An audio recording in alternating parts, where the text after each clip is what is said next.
प्रसन्नाङ्गरागं प्रभाकाञ्चनाङ्गं जगद्भीतिशौर्यं तुषाराद्रिधैर्यम् तृणीभूतहेतिं रणोद्यद्विभूतिं भजे वायुपुत्रं पवित्राप्तमित्रम् भजे पावनं भावनानित्यवासं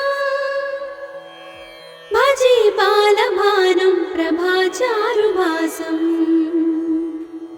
भजे चन्द्रिकाकुन्दमन्दारहासं भजे सन्ततं रामभूपालदासं भजे लक्ष्मणप्राणरक्षातिदक्षं भजे तोषितानेकगीर्वाणपक्षम् भजे घोरसङ्ग्रामसीमाहताक्षं भजे रामनामातिसम्प्राप्तरक्षम् कृताभीलनादं क्षितिक्षिप्तपादं घनक्रान्तभृङ्गं कटिस्थोरुजङ्घम् वियद्व्याप्तकेशं भुजाश्लेषितास्मं जयश्रीसमेतं भजे रामदूतम् चलद्वालघातं भ्रमच्चक्रवालं कठोराट्टहासं प्रभिन्नाब्जजाण्डम्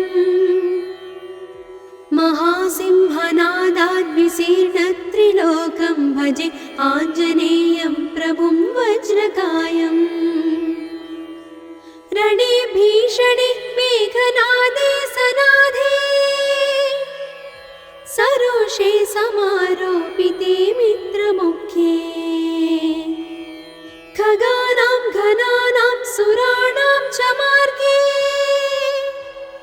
नतं तं वहं तं हनुमन्तमीडे कनद्रत्नजम्भारिदम्भोळिधारं कनद्दन्तनिर्धूतकालोग्रदन्तम् पदाघातभीताब्धिभूताधिवासं रणक्षोणिदक्षं भजे पिङ्गळाक्षम् महाग्राहपीडा महोत्पातपीडा महारोगपीडा महातीव्रपीडा हरत्यासुते पादपद्मानुरक्तो नमस्ते कपिश्रेष्ठ रामप्रियो यः सुधा सिन्धुमुल्लङ्घ्य नाथोग्रदीप्तः सुधा चौषधीस्ता प्रगुप्तप्रभावः षडद्रोणशैलस्य सारेण सेतुं विना भूस्वयं कः समर्थः कपीन्द्रः निरातङ्कमाविश्य लङ्कां विसङ्गो भवानेव सीतातिशोकापहारी समुद्रान्तरङ्गादिरौद्रं विनिद्रम् विलङ्घ्योरुजङ्घस्तुता मर्त्यसङ्घः रमानाथ रामः क्षमानाथ रामः अशोकेन शोकं विहाय प्रहर्षम् वनान्तर्घनं जीवनं दानवानं विपाट्य प्रहर्षात् हनूमान् त्वमेव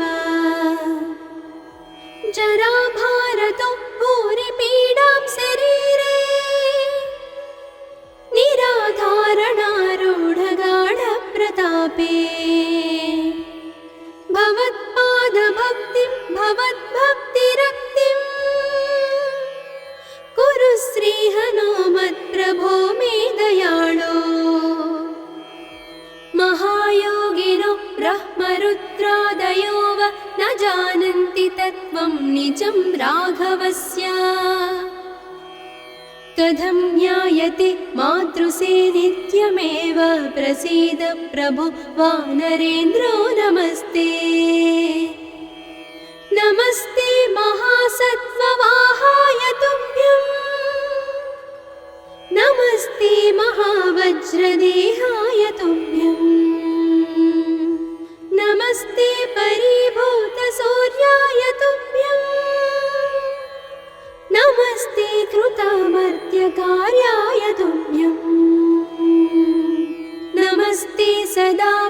वायुपुत्राचार्याय तुभ्यं नमस्ते सदा वायुपुत्राय तुभ्यं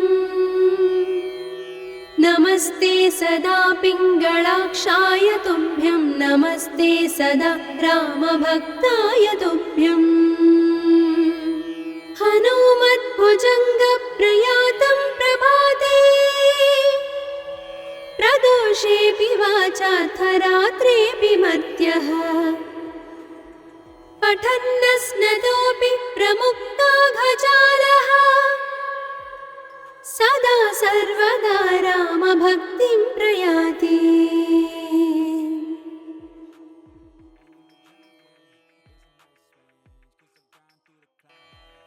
प्रसन्नाङ्गरागं प्रभाकाञ्चनाङ्गं जगद्भीतिशौर्यं तुषाराद्रिधैर्यम् तृणीभूतहेतिं रणोद्यद्विभूतिं भजे वायुपुत्रं पवित्राप्तमित्रम् भजे पावनं भावनानित्यवासम् भजे बालभानुं प्रभाचारुभासम् भजे चन्द्रिकाकुन्दमन्दारहासम् भजे सन्ततं रामभूपालदासम्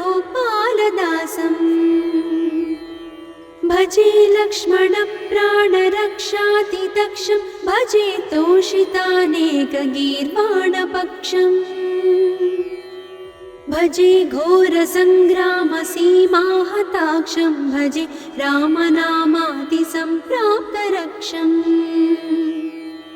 कृताभीलनादं क्षितिक्षिप्तपादं घनक्रान्तभृङ्गं कटिस्थोरुजङ्घम् वियद्व्याप्तकेशं भुजाश्लेषितास्मम् जयश्रीसमेतं भजे रामदूतम् चलद्वालघातं भ्रमच्चक्रवालं कठोराट्टहासं प्रभिन्नाब्जजाण्डम् महासिंहनादाद्विशीर्णत्रिलोकं भजे आञ्जनेयं प्रभुं वज्रकायम् रणे भीषणे मेघनादे सनाधे सरोषे समारोपिते मित्रमुख्ये खगानां घनानां सुराणां च मार्गे नतं तं वहं तं हनुमन्तमीडे कनद्रत्नजम्भारिदम्भोळिधारं कनद्दन्तनिर्धूतकालोग्रदन्तम् पदाघातभीताब्धिभूताधिवासं रणक्षोणिदक्षं भजे पिङ्गलाक्षम् महाग्राहपीडा महोत्पातपीडा महारोगपीडा महातीव्रपीडा हरत्यासुते पादपद्मानुरक्तो नमस्ते कपिश्रेष्ठ रामप्रियो यः सुधा सिन्धुमुल्लङ्घ्य नाथोग्रदीप्तः सुधा चौषधीस्ता प्रगुप्तप्रभावः षडद्रोणशैलस्य सारेण सेतुं विना भूस्वयं कः समर्थः कपीन्द्रः निरातङ्कमाविश्य लङ्कां विसङ्गो भवानेव सीतातिशोकापहारी समुद्रान्तरङ्गादिरौद्रं विनिद्रम् विलङ्घ्योरुजङ्घस्तुता मर्त्यसङ्घः रमानाथ रामः क्षमानाथ रामः अशोकेन शोकं विहाय प्रहर्षम् वनान्तर्घनं जीवनं दानवानं विपाट्य प्रहर्षात् हनुमान् त्वमेव जराभारतो भूरिपीडां शरीरे निराधारणारूढगाढप्रतापे भव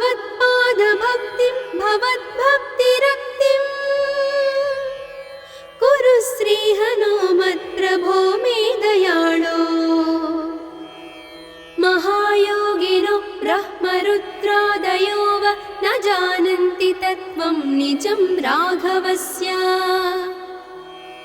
कथं ज्ञायते मातृसे नित्यमेव प्रसीद प्रभो वानरेन्द्रो नमस्ते नमस्ते महासत्त्ववाहाय तुभ्यं नमस्ते महावज्रदेहाय तुभ्यं नमस्ते परिभूतसूर्याय तुभ्यं नमस्ते कृतामर्त्यकार्याय तुभ्यं नमस्ते सदा ब्रह्मचर्याय तुभ्यं नमस्ते सदा वायुपुत्राय तुभ्यं नमस्ते सदा पिङ्गळाक्षाय तुभ्यं नमस्ते सदा रामभक्ताय तुभ्यं हनुमद्भुजङ्गप्रयातं प्रभाते प्रदोषेऽपि वाचार्थरात्रेऽपि मर्त्यः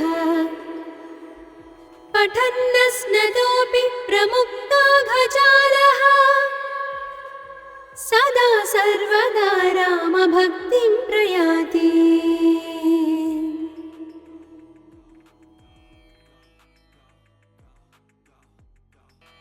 प्रसन्नाङ्गरागं प्रभाकाञ्चनाङ्गं जगद्भीतिशौर्यं तुषाराद्रिधैर्यं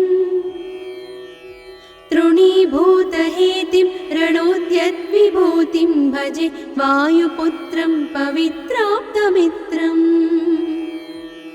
भजे पावनं भावनानित्यवासं भजे बालभानुं प्रभाचारुभासं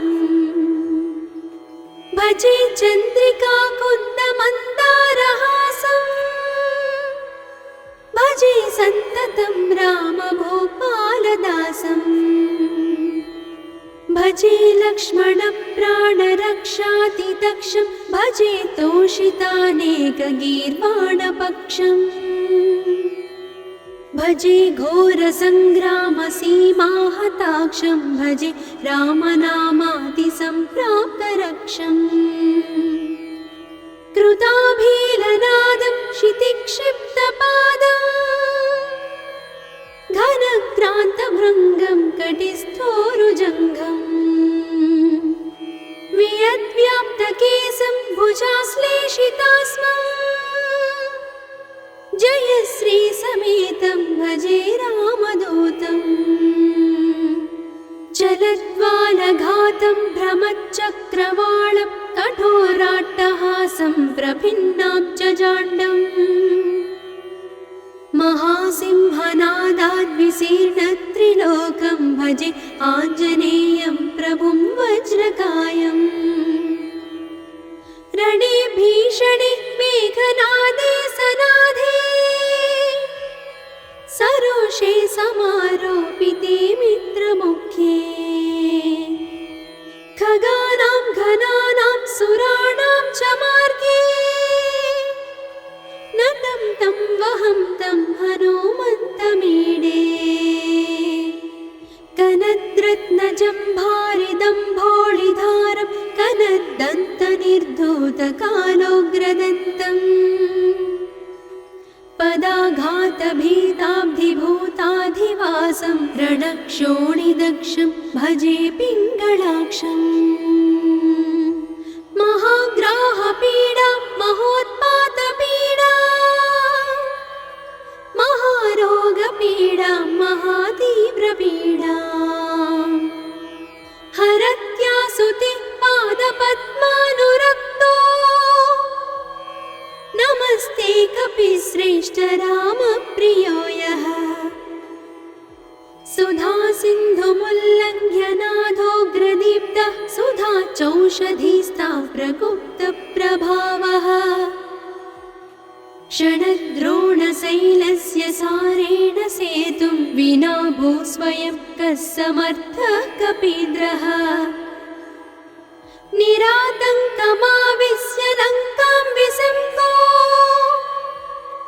भवानेव सीतातिशोकापहारी समुद्रान्तरङ्गादिरौद्रं विनिद्रम् प्रस्तुता मर्त्यसङ्घः रमानाथ रामः क्षमानाथ रामः अशोकेन शोकं विहाय प्रहर्षम्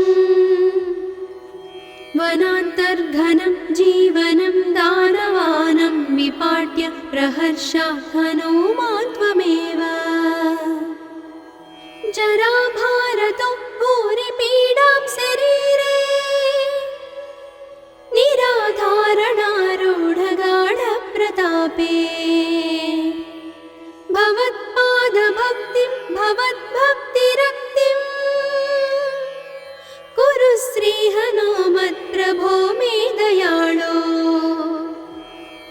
महायोगिनो ब्रह्मरुद्रादयो वा न जानन्ति तत्त्वं निजं राघवस्य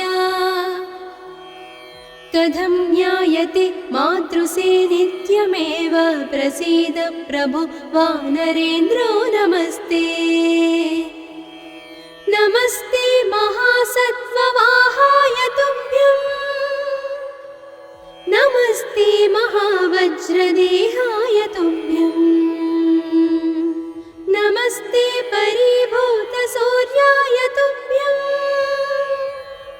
नमस्ते कृतामर्त्यकार्याय तुभ्यं नमस्ते सदा ब्रह्मचर्याय तुभ्यं नमस्ते सदा वायुपुत्राय तुभ्यं नमस्ते सदा पिङ्गळाक्षाय तुभ्यं नमस्ते सदा रामभक्ताय तुभ्यं हनुमद्भुजङ्गप्रयातं प्रभाते प्रदोषेऽपि वाचार्थरात्रेऽपि मर्त्यः पठन्नस्नतोऽपि प्रमुक्ताघजालः सदा सर्वदा रामभक्तिं प्रयाति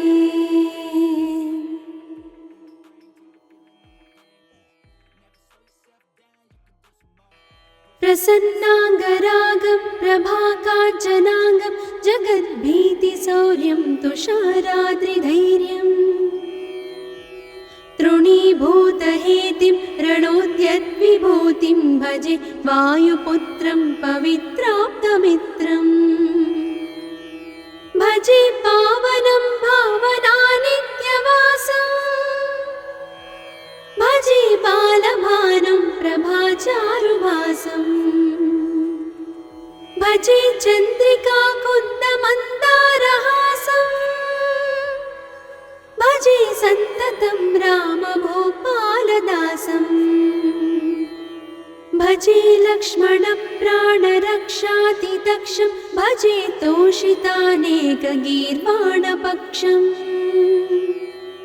भजे घोरसङ्ग्रामसीमाहताक्षं भजे रामनामातिसम्प्राप्तरक्षम् कृताभीलनादं क्षितिक्षिप्तपादं घनक्रान्तभृङ्गं कटिस्थोरुजङ्घम् वियद्व्याप्तकेशं भुजाश्लेषितास्मं जयश्रीसमेतं भजे रामदूतं जलद्वालघातं भ्रमच्चक्रवालं कठोराट्टहासं प्रभिन्नाब्जजाण्डम् महासिंहनादाद्विशीर्णत्रिलोकं भजे आञ्जनेयं प्रभुं वज्रकायम् रणे भीषणे मेघनादे सनादे सरोषे समारोपिते मित्रमुख्ये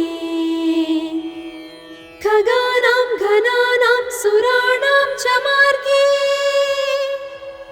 नतं तं वहं तं हनुमन्तमीडे कनद्रत्नजम्भारिदम्भोळिधारं कनद्दन्तनिर्धूतकालोग्रदन्तम्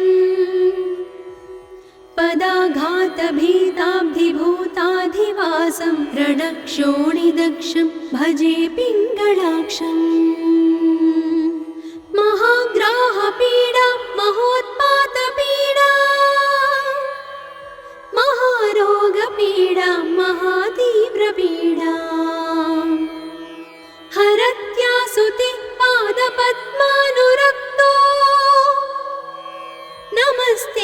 सर्वेऽपि श्रेष्ठ रामप्रियो यः सुधा सिन्धुमुल्लङ्घ्य नादोग्रदीप्तः सुधा चौषधीस्ता प्रगुप्तप्रभावः षडद्रोणशैलस्य सारेण सेतुं विना भू स्वयं कः समर्थः कपीन्द्रः निरातङ्कमाविश्य लङ्कां विसङ्गो भवानेव सीतातिशोकापहारी समुद्रान्तरङ्गादिरौद्रं विनिद्रम् विलङ्घ्योरुजङ्घस्तुता मर्त्यसङ्घः रमानाथ रामः क्षमानाथ रामः अशोकेन शोकं विहाय प्रहर्षम् वनान्तर्घनं जीवनं दानवानं विपाट्य प्रहर्षात् हनूमान् त्वमेव जराभारतो भूरिपीडां शरीरे निराधारणारूढगाढप्रतापे भवत्पादभक्तिं भवद्भक्तिरक्तिं कुरु श्रीहनुमत्प्रभो मे दयाळो महायोगिनो ब्रह्मरुद्रादयो वा न जानन्ति तत्त्वं निजं राघवस्य कथं ज्ञायते मातृसे नित्यमेव प्रसीद प्रभो वानरेन्द्रो नमस्ते नमस्ते महासत्त्ववाहाय तुभ्यं नमस्ते महावज्रदेहाय तुभ्यं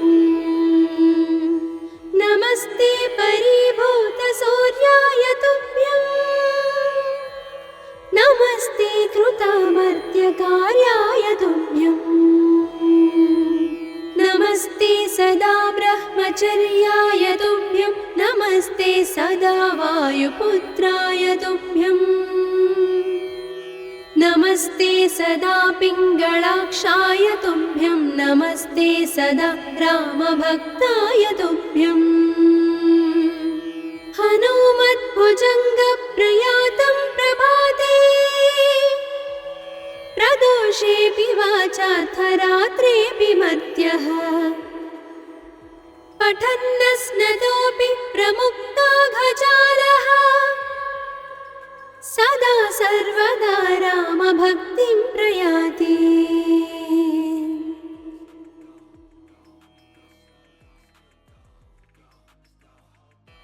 प्रसन्नाङ्गरागं प्रभाकाञ्चनाङ्गं जगद्भीतिशौर्यं तुषाराद्रिधैर्यम्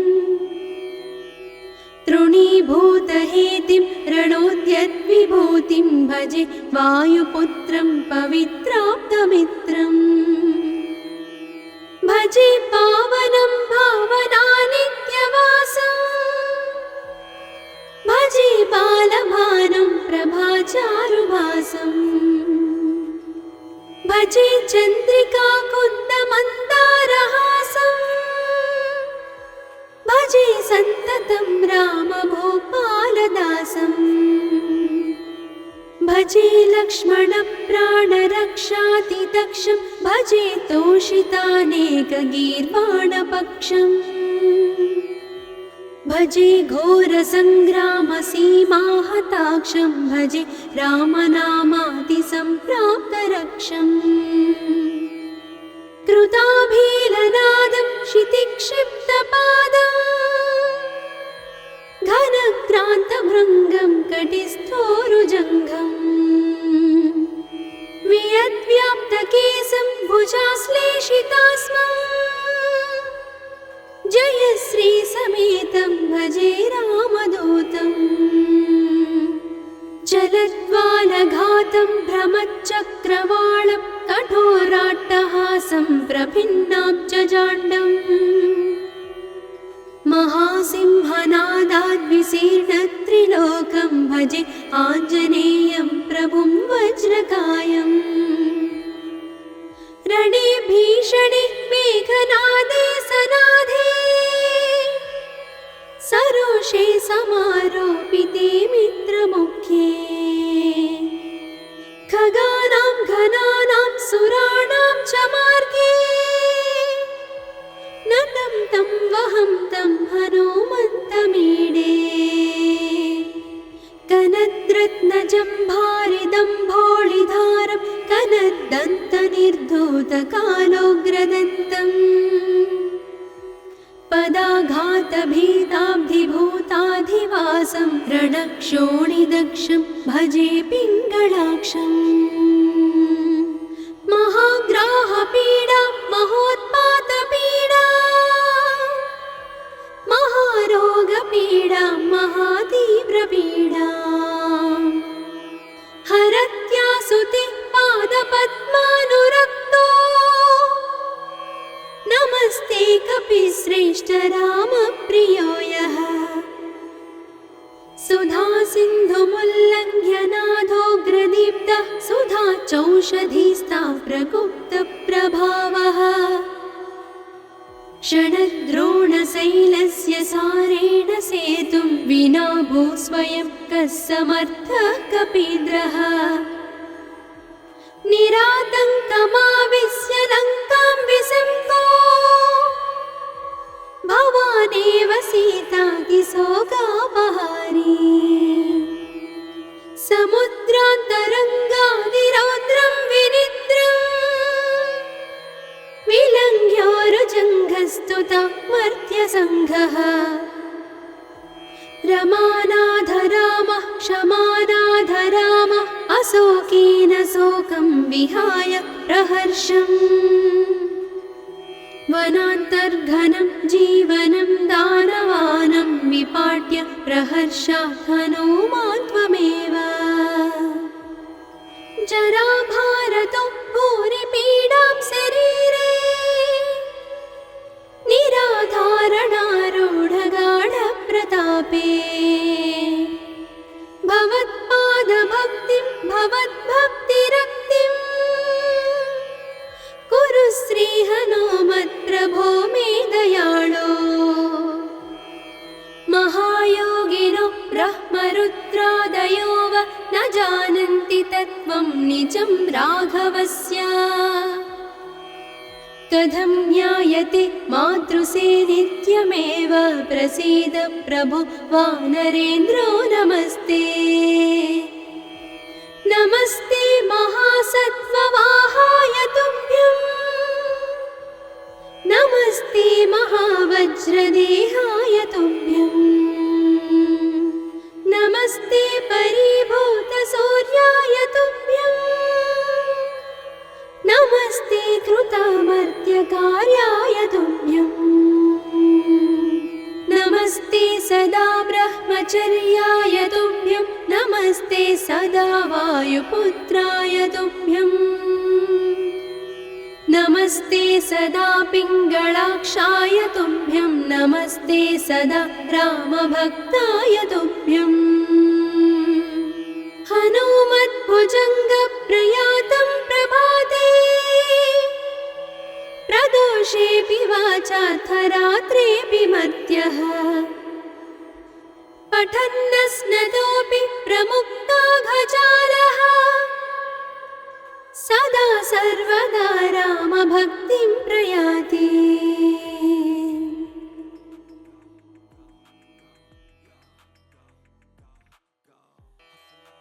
प्रसन्नाङ्गरागं प्रभाकाञ्चनाङ्गं जगद्भीतिशौर्यं तुषाराद्रिधैर्यम् तृणीभूतहेतिं रणोद्यद्विभूतिं भजे वायुपुत्रं पवित्राप्तमित्रम् भजे पावनं भावनानित्यवासं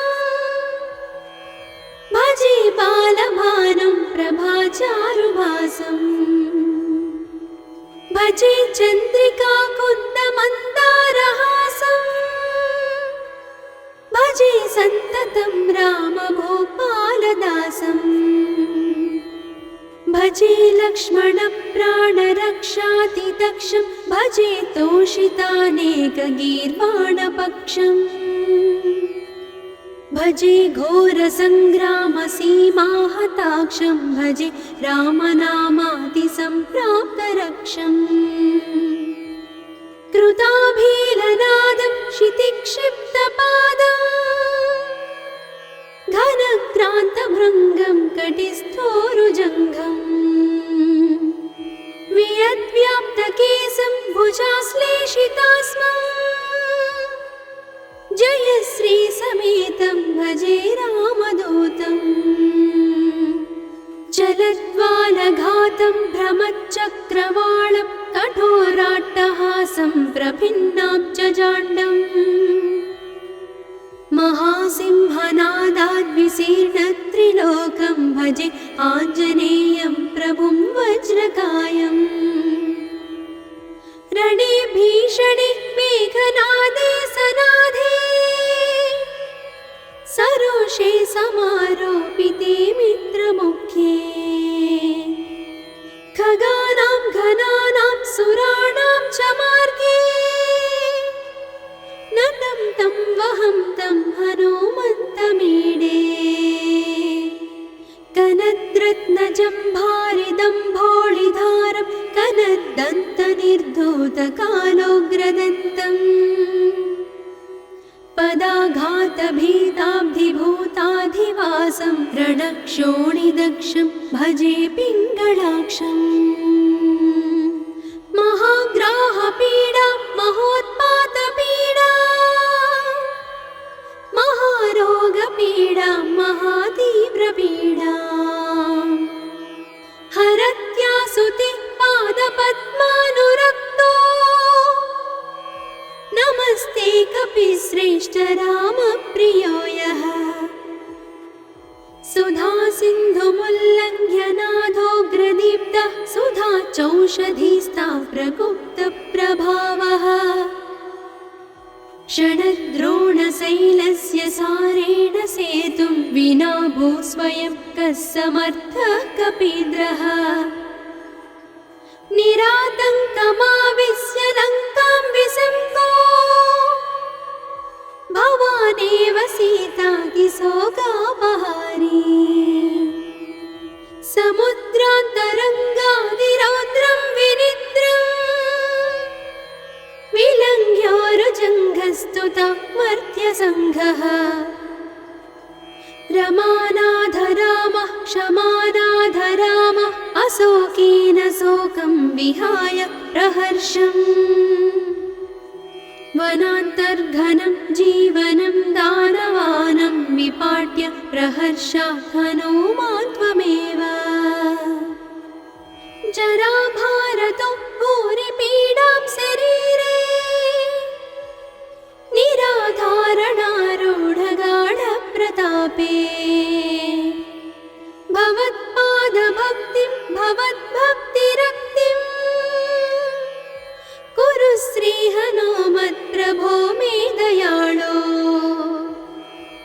महायोगिनो ब्रह्मरुद्रादयो वा न जानन्ति तत्त्वं निजं राघवस्य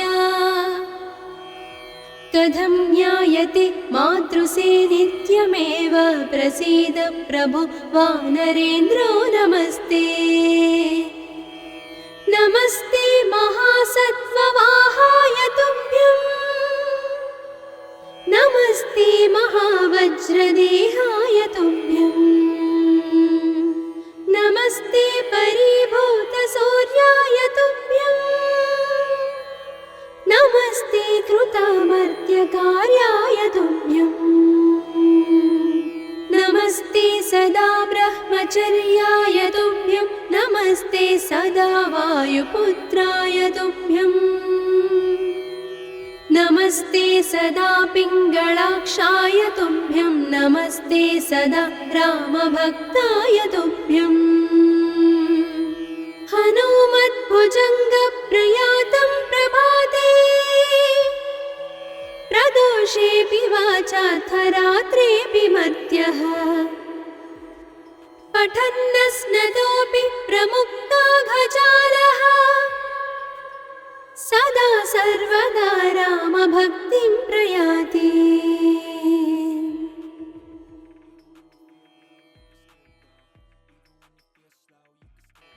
प्रसन्नाङ्गरागं प्रभाकाञ्चनाङ्गं जगद्भीतिशौर्यं तुषाराद्रिधैर्यम्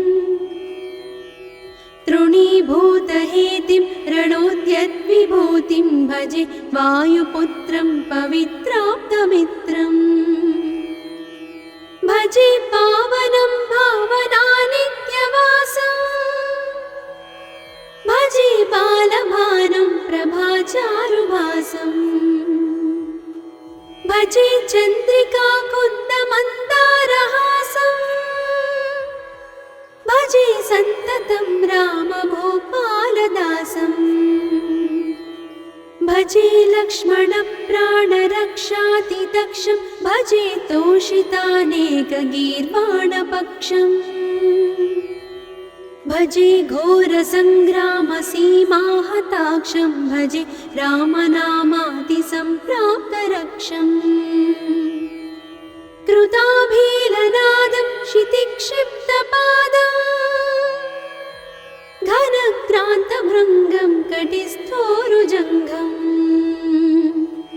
वियद्व्याप्तकेशं भुजाश्लेषितास्मम् जयश्रीसमेतं भजे रामदूतम् चलद्वालघातं भ्रमच्चक्रवालं कठोराट्टहासं प्रभिन्नाब्जजाण्डम् महासिंहनादाद्विशीर्णत्रिलोकं भजे आञ्जनेयं प्रभुं वज्रकायम् रणे भीषणे मेघनादे सनादे सरोषे समारोपिते मित्रमुख्ये खगानां घनानां सुराणां च मार्गे नतं तं वहं तं हनुमन्तमीडे कनद्रत्नजम्भारिदम्भोळिधारं कनद्दन्तनिर्धूतकालोग्रदन्तम् पदाघातभीताब्धिभूताधिवासं रणक्षोणिदक्षं भजे पिङ्गळाक्षम् महाग्राहपीडा महोत्पातपीडा महारोगपीडा महातीव्रपीडा हरत्यासुते पादपद्मानुरक्तो नमस्ते कपिश्रेष्ठ रामप्रियो यः सुधा सिन्धुमुल्लङ्घ्य नाथोग्रदीप्तः सुधा चौषधीस्ता प्रगुप्तप्रभावः षडद्रोणशैलस्य सारेण सेतुं विना भूस्वयं कः समर्थः कपीन्द्रः निरातङ्कमाविश्य लङ्कां विसङ्गो भवानेव सीतातिशोकापहारी समुद्रान्तरङ्गादिरौद्रं विनिद्रम् विलङ्घ्योरुजङ्घस्तुता मर्त्यसङ्घः रमानाथ रामः क्षमानाथ रामः अशोकेन शोकं विहाय प्रहर्षम् वनान्तर्घनं जीवनं दानवानं विपाट्य प्रहर्षात् हनूमान् त्वमेव जराभारतो भूरिपीडां शरीरे निराधारणारूढगाढप्रतापे भवत्पादभक्तिं भवद्भक्तिरक्तिं कुरु श्रीहनुमत्प्रभो मे दयाळो महायोगिनो ब्रह्मरुद्रादयो वा न जानन्ति तत्त्वं निजं राघवस्य कथं ज्ञायते मातृसे नित्यमेव प्रसीद प्रभो वानरेन्द्रो नमस्ते नमस्ते महासत्त्ववाहाय तुभ्यम् नमस्ते महावज्रदेहाय तुभ्यम् नमस्ते परिभूतसूर्याय तुभ्यम्